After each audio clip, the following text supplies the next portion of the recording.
आज हम बात करेंगे बजट की। ये जो बजट जो है वो 2024-25 इंटरिम बजट है।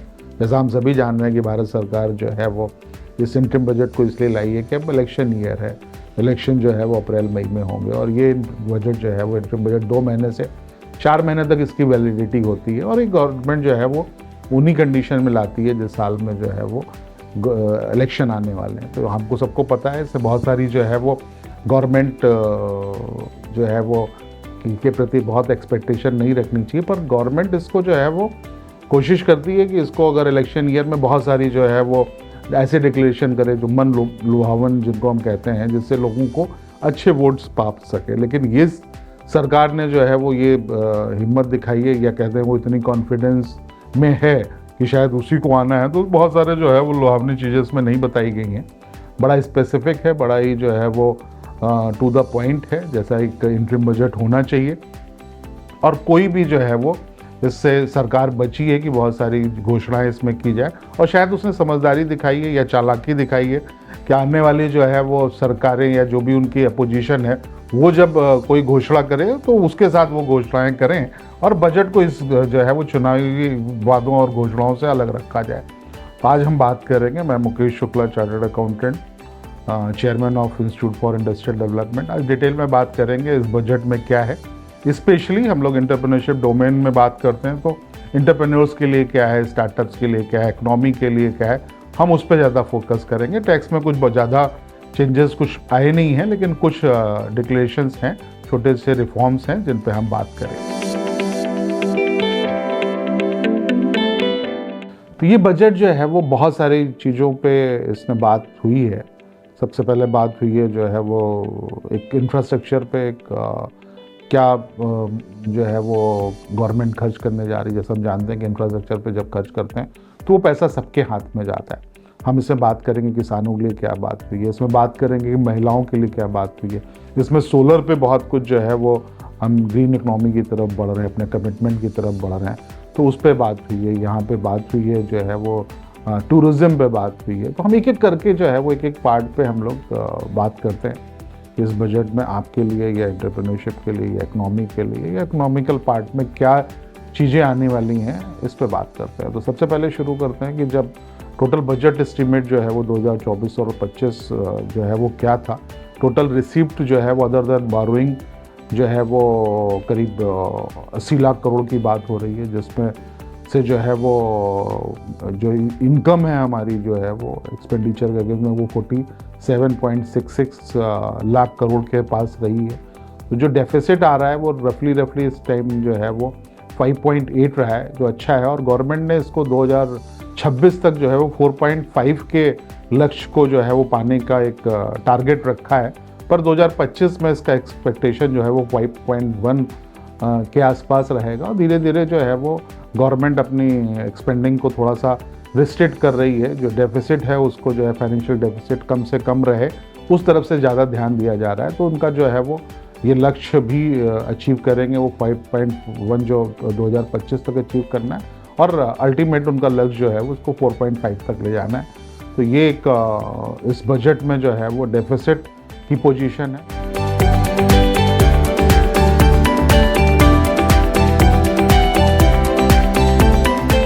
अब हम बात करते हैं कि इस बजट में जो है इंफ्रास्ट्रक्चर पे क्या बात हुई है। जैसे पिछली बार जो एक्सपेंडिंग थी वो रफली जो है वो 10 लाख करोड़ के आसपास थी। जो इंफ्रास्ट्रक्चर पे, जैसा हम आप सभी जानते हैं कि इंफ्रास्ट्रक्चर पे जो फंड जो है वो लगता है उससे पूरी इकोनॉमी को जो है वो एक ग्रोथ मिलती है। और इस बार जो है वो 11.1% के जो है वो पर रखा गया है इसको। ये टोटल एक्सपेंडिंग जो आएगी वो 11,11,111 करोड़ के पास आएगी, जो टोटल जीडीपी का 3.4% है। इस जो है वो एक्सपेंडिंग में पूरा का पूरा जो है वो इंफ्रास्ट्रक्चर पे जाना है। जैसे आप जानते हैं कि रेलवे में 3 जो है वो हमारे मेजर कॉरिडोर बनाने की बात हो रही है, जो हम सभी जो है वो चिंतित हैं। हमारी लॉजिस्टिक कॉस्ट जो है वो वर्ल्ड वाइड बहुत ज़्यादा है, तो इसमें जो है वो कॉरिडोर उसमें हेल्प करेंगे। पहला कॉरिडोर जो है वो एनर्जी, मिनरल और सीमेंट के लिए कॉरिडोर बनाया जाएगा। दूसरा पोर्ट कनेक्टिविटी के लिए कॉरिडोर को बनाया जाएगा। तीसरा जो है वो जहाँ हाई ट्रैफिक डेंसिटी है वो एक कॉरिडोर बनाने की बात हो रही है। ये सारा कुछ जो भी होगा वो पीएम गति शक्ति जो इंफ्रास्ट्रक्चर का एक मेजर जो है वो प्रोजेक्ट है, उसके तहत ही इसको जो है वो बढ़ाया जाएगा। इसके अलावा जो है वो जो रेलवे खर्च करने की बात कर रहा है, वो आज जो है वो जो 40,000 अपनी जो नॉर्मल बोगीज़ हैं उनको जो है वो कन्वर्ट कर रहा है, और वो सारे की सारी बोगीज़ जो है वो वंदे भारत के स्टैंडर्ड की बनेंगी, और इससे भी जो है वो न केवल रेलवे की एक स्टैंडर्ड बेहतर होगा, और एक्सपेंडिंग से जानते ही हैं कि जब फंड बाहर जाता है तो हर हाथ पे रोजगार आता है, हर हाथ में पैसा आता है, तो एम्प्लॉयमेंट भी बढ़ेगा और जो है वो रेलवे की क्वालिटी भी इम्प्रूव होगी।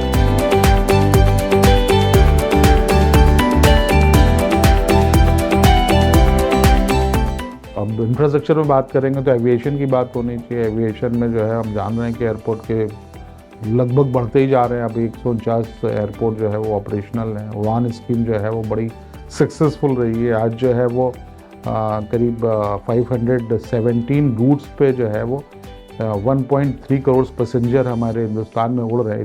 इतनी जो बहुत सारे कंट्रीज़ की इतनी पॉपुलेशन होती है, आज जो है वो इंडियन कैरियर्स जो है वो नए एयरक्राफ्ट के लिए 1000 से ज़्यादा एयरक्राफ्ट जो है वो ऑर्डर दिए जा चुके हैं। तो ये पूरा एविएशन सेक्टर जो है वो बहुत बड़ा इंफ्रास्ट्रक्चर में जो है वो एक रोल प्ले करने वाला है, और एविएशन सेक्टर पे जो है वो गवर्नमेंट बहुत फोकस करेगी। जब रेलवे की बात हो रही है तो मेट्रो और नमो भारत की बात होनी चाहिए। आज जो है वो पूरा मिडिल क्लास जो है वो अर्बनाइजेशन और मिडिल क्लास की एक्सपेंडिंग बढ़ रही है, तो बड़े शहरों को कैटर करने के लिए जो है वो मेट्रो एक बहुत बड़ा जो है वो नेटवर्क की रिक्वायरमेंट है। नमो भारत भी जो है वो इस अगर लार्ज सिटीज़ को फोकस करके वो एक ट्रांसपोर्ट और क्विक ट्रांसपोर्ट सिस्टम मैनेज होगा तो इस पर भी बहुत बड़ी एक्सपेंडिंग की बात होगी। तो मेट्रो और नमो भारत को भी जो है वो इसमें एक विशेष योग जो है वो दर्जा दिया जाएगा, या विशेष इस पर फोकस किया जाएगा।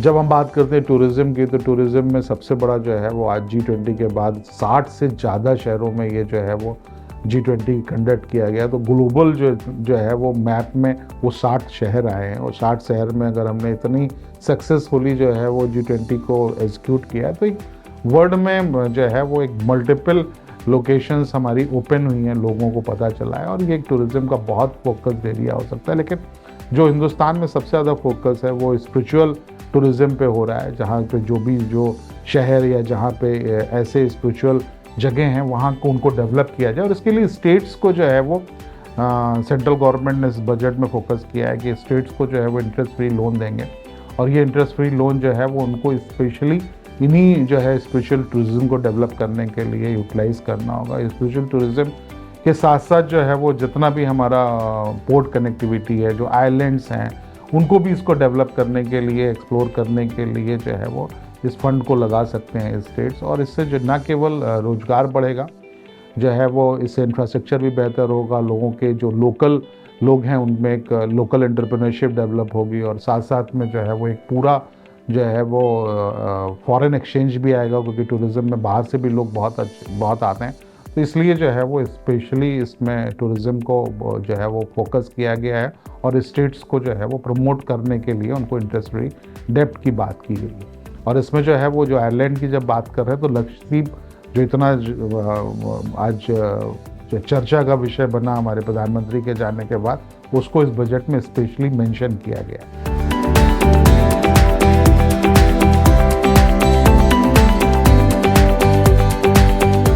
फॉर्मर्स की बात हो गई। अब सबसे जो है वो हमारी जो मातृ शक्ति है, नारी शक्ति है, उस पर भी इस बजट में बात की गई है। जो है वो नारी शक्ति को अगर हम बात करें तो आज जो हमारा सेल्फ हेल्प ग्रुप है उसमें सबसे ज़्यादा जो है वो 83 लाख सेल्फ हेल्प ग्रुप हैं, जहाँ 9 करोड़ से ज़्यादा जो है वो वोमेंस एम्पावर हो रही हैं, और बहुत सक्सेसफुल ये स्कीम रही है। इसको लखपति दीदी का नाम दिया गया है। अब 3 करोड़ की बात हो रही है कि 3 करोड़ इस बजट के थ्रू इनको बेनिफिट दिया जाएगा। अगर सेल्फ हेल्प ग्रुप के बाद बात करें कि वुमेन एंटरप्रेन्योरशिप और कहाँ पे डेवलप हुई है, तो 30 करोड़ मुद्रा योजना लोन जो है वो वुमेन एंटरप्रेन्योर्स को दिए गए हैं, जो उनकी लाइवलीहुड को बढ़ा रहे हैं।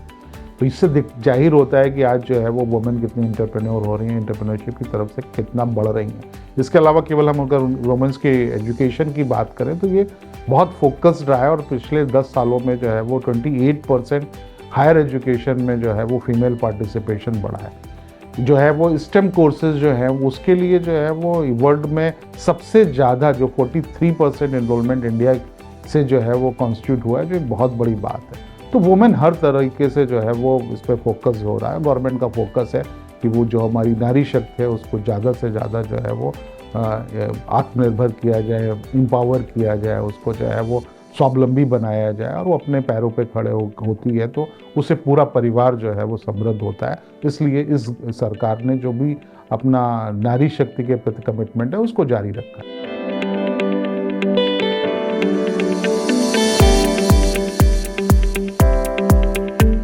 हम यूथ की बात करते हैं, जो यूथ है उसमें भी जो है वो गवर्नमेंट बहुत सारी चीज़ें कर रही है, उसने उसका जिक्र भी किया है। अगर हमारी नई एजुकेशन पॉलिसी जो 2020 है उससे बहुत सारे यूथ की जो है वो लाइफ ट्रांसफॉर्म हो रही है और जो है वो बहुत सारे जो है वो पीएम श्री जो योजना है उससे न केवल एजुकेशन की क्वालिटी इम्प्रूव हो रही है और उससे जो है वो एक हॉलिस्टिक अप्रोच जो है वो एक बच्चों की ओवरऑल डेवलपमेट हो रहा है। स्किल इंडिया मिशन में भी जो है वो 1.4 करोड़ यूथ को ट्रेंड किया गया है, जिसमें से जो है वो 54 लाख लोगों को अप स्किल और रीस्किल किया गया है। इसके अलावा जो है वो ITIs अगर हम बात करें जो टेक्निकल एजुकेशन के लिए करीब 3000 ITIs को खोला गया है।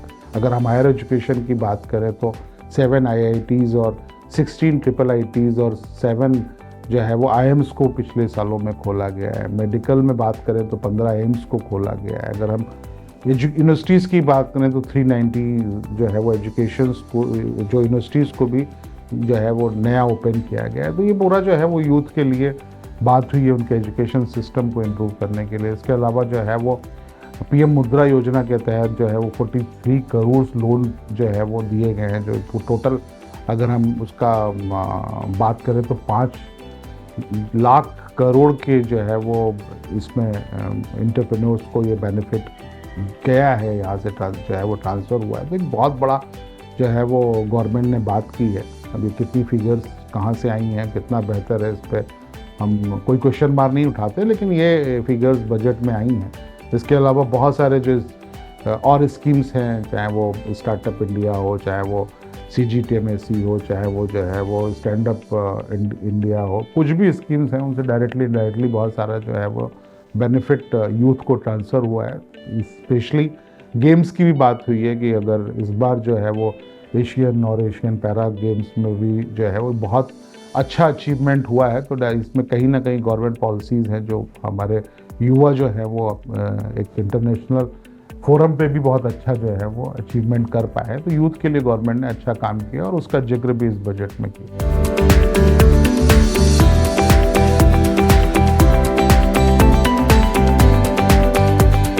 इस बजट में जो है वो ग्रीन एनर्जी पे भी बात हुई है।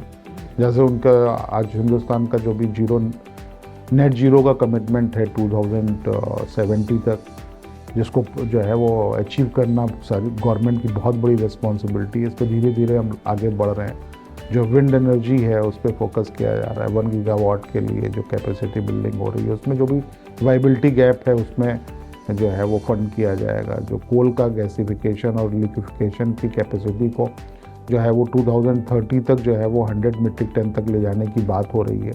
इसके अलावा जितना भी जो है वो फेस्ड मैनर में जो है वो ब्लेंडिंग को मस्ट किया जा रहा है। जो CBG है उसको कंप्रेस्ड नेचुरल गैस जो है CNG है उसमें, और जो भी हमारी डोमेस्टिक यूज़ में पाइपलाइन के थ्रू PNG आती है उसमें जो है वो ब्लेंडिंग की बात हो रही है। इसके अलावा जो है वो बायोमास के लिए जितना भी एग्रीगेशन की जो मशीनरी है उसके प्रोक्योरमेंट में भी फाइनेंशियल असिस्टेंस की बात हो रही है। तो ओवरऑल ग्रीन एनर्जी को फोकस किया जा रहा है, ना केवल इसलिए क्योंकि हमको ग्लोबल कमिटमेंट को मेंशन जो है वो पूरा करना है, साथ साथ में हमारा जो है वो फॉरेन एक्सचेंज या जो बाहर के लिए हमारी जो जितनी डिपेंडेबिलिटी है, जो फॉसिल फ्यूल पे डिपेंडेबिलिटी है, वो कम होगी।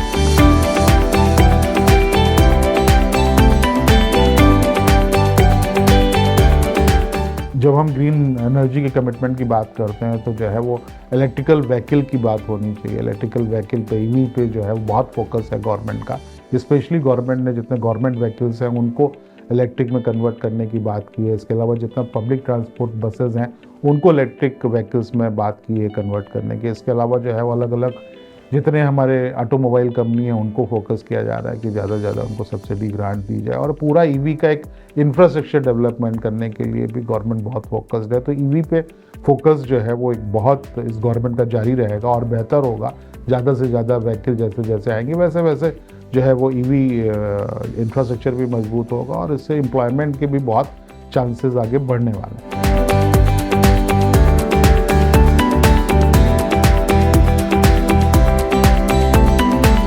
अब बात करते हैं सोलर की। जब हमारे प्रधानमंत्री जी ने जो है वो राम मंदिर के प्राण प्रतिष्ठा के टाइम पे बोला था कि पूरे अयोध्या को जो है वो सोलर सिटी बनाएंगे, तो उसी के तहत आगे बढ़ते हुए बजट में भी जो वो लेके आए कि 1 करोड़ घरों की छतों पे जो है वो रूफटॉप सोलर इस्टेब्लिश होगा, और इससे जो है वो हर घर को जो है वो 300 यूनिट तक फ्री बिजली मिलेगी हर मंथ में। एक बहुत बड़ा जो है वो अनाउंसमेंट है, और इससे न केवल जो है वो हर हाउस होल्ड को 15 से 18 हज़ार रुपये एनुअली बचत होगी। इसके साथ साथ में जो है वो सोलर का जो सरप्लस होगा उसको भी जो है वो अब डिस्ट्रीब्यूशन कंपनी को वो बेच सकते हैं। तो सोलर सेक्टर में बहुत बड़ा रिफॉर्म आने की बात हुई है। इससे जो है वो सोलर सेक्टर में अगर 1 करोड़ घरों पे सोलर रूफटॉप इस्टेब्लिश होगा तो एक पूरी इंडस्ट्री जो है वो बेहतर होगी। लोगों के हाथ में जो है वो कारोबार आएगा, एक एंटरप्रेन्योरशिप डेवलप होगी। इसमें लोग जो पैनल बना रहे हैं, जो बैटरी सप्लाई कर रहे हैं, जो एएमसी में काम कर रहे हैं, जो बहुत सारे जो है वो टेक्नोलॉजी या इनोवेशन पे काम कर रहे हैं, उनको बेनिफिट मिलेगा। तो एक बहुत महत्वाकांक्षी और बहुत अच्छा स्टेप है कि जो और न केवल जो है वो ये रोजगार दे रहा है, साथ साथ में जो हमारे ग्रीन एनर्जी कमिटमेंट है उसमें भी जो है वो एक अच्छा रोल अदा होगा अगर ये जो है वो स्कीम सक्सेसफुल होगी।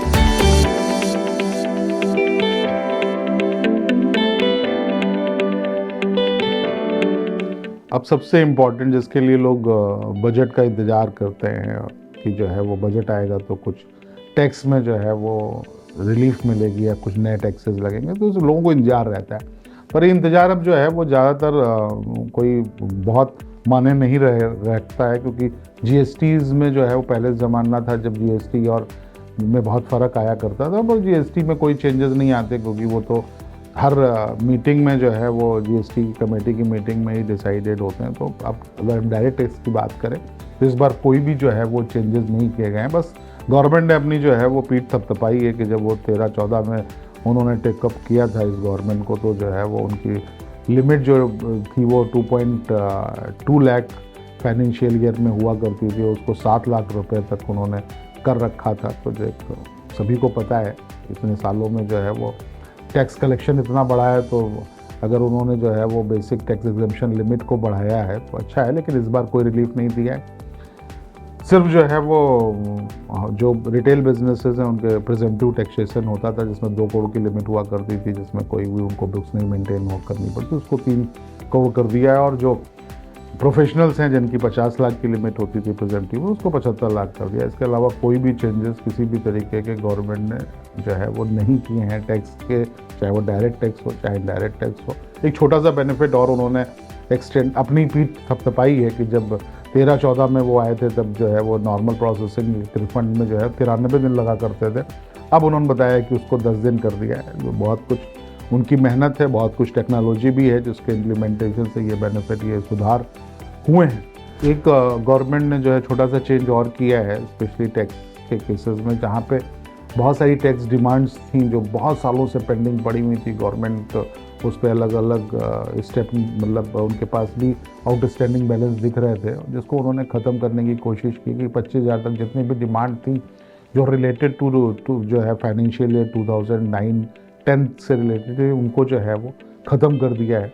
और 10,000 तक जितनी भी डिमांड थी जो फाइनेंशियल ईयर 2010-11 से लेके जो है वो 14-15 तक फाइनेंशियल ईयर तक भी, उनको भी जो है वो ख़त्म कर दिया। जो एक जो है लोगों को एक तरीके से बेनिफिट है जिनके पास पुरानी डिमांड्स जिनके नाम से पड़ी हुई थी, जिसमें कोई लिटिगेशन चल रहा था, जिसको गवर्नमेंट ने ख़त्म किया। तो इस तरीके से जो है वो कोई बहुत चेंजेस उसमें नहीं आए हैं, और कतई जो है वो ऐसा एक्सपेक्टेड भी था, क्योंकि ये इंटरिम बजट है जिसमें बहुत सारी जो है वो ना तो बहुत मन लुभावन वाली बातें की गई हैं लोगों को, ना तो गवर्नमेंट इलेक्शन की तरफ बढ़ रही है, तो बहुत सारे जो है वो ऐसी कोई घोषणाएं नहीं की गई हैं, क्योंकि गवर्नमेंट बहुत कॉन्फिडेंट है कि शायद वो वापस आएगी और वही सरकार बनाएगी तो ऐसी घोषणाएं ना की जाएं, क्योंकि ये बजट है जो एक फॉर्मल डॉक्यूमेंट है और इसको आपको आगे भी कंटिन्यू करना है। तो जुलाई में हमको लगता है कि एक बेहतर बजट आएगा और जो है वो जो पूरे एक जिसको कहते हैं कि पूरे साल को एड्रेस करते हुए होगा। ये तो कुछ मंथ के लिए था, तो हम लोगों को वेट करना चाहिए कि जब हमारा फाइनल बजट आता है तो गवर्नमेंट जो इलेक्शन में अपना जो है वो घोषणा पत्र लेके आएगी, उनकी बहुत सारी चीज़ें उस बजट में कैटर होंगी और वो बजट एक पूरी तरीके से जो है वो ऐसा बजट होगा जो हमको लगता है कि साल में आपको जो है वो सुनना और समझना चाहिए। ये तो सिर्फ एक बजट था जिससे एक इंडिकेशन मिला है कि गवर्नमेंट किस तरफ जा रही है, क्या सोच रही है और उसने क्या किया है और क्या उसको अगले 2 या 4 महीने में करना है। तो आज बजट पे इतना ही, फिर हम लोग बजट पे बात करेंगे जब एक फुल फ्लेज बजट आएगा और वो शायद जो है वो जुलाई में आएगा, तब हम लोग उस पर डिटेल में और बेहतर ढंग से आपको बताएंगे कि ये साल जो है आने वाला बजट में आपके लिए क्या और क्या बेहतर लेके आए।